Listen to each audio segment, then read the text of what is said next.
ನಿನ್ನೆನೂ ಮಾದಿಗರೆ number 1, ಇವತ್ತು ಮಾದಿಗರೆ number 1, ನಾಳೆನೂ ಮಾದಿಗರೆ number 1 ಜನಸಂಖ್ಯೆಯಲ್ಲಿ.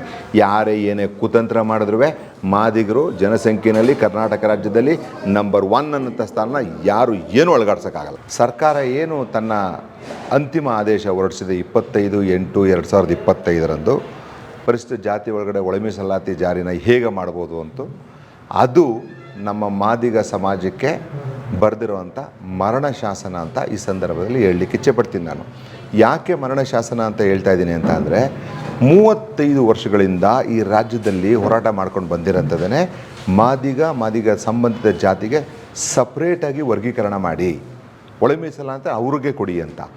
Supreme court ಅದೇ ರೀತಿ ಜಾತಿ ಮತ್ತು ಆ ಜಾತಿ ಸಂಬಂಧಿತಗಳಿಗೆ ಒಂದು ಗುಂಪು ಮಾಡಿ ಅಂತ ಹೇಳಿತ್ತು. ಜಸ್ಟಿಸ್ ಸದಾಶಿವ ಅವರು ಕೂಡ ಅವ್ರ ಕಮಿಷನ್ನಲ್ಲಿ ಅದೇ ಥರ ಹೇಳಿದರು. ಈವನ್ ನೀವೇ ಕಾನ್ಸ್ಟಿಟ್ಯೂಟ್ ಮಾದಿಗರೇನು ಕೇಳಲಿಲ್ಲ ನಿಮಗೆ ಈ 1 ಮ್ಯಾನ್ ಕಮಿಷನ್ ಮಾಡಿ ಅಂತ. ವಲಯ ಸಂಬಂಧಿತ ರಾಜಕಾರಣಿಗಳು ಅವರ ಸ್ವಾಮೀಜಿಗಳು ಹೇಳಿ ಇಂಥವರೇ 1 ಮ್ಯಾನ್ ಕಮಿಷನ್ ಆಗಬೇಕು ಅಂತಲೂ ಹೇಳಿ ಜಸ್ಟಿಸ್ ನಾಗಮೋಹನ್ ದಾಸ್ನ ಮಾಡಿದ್ರಿ.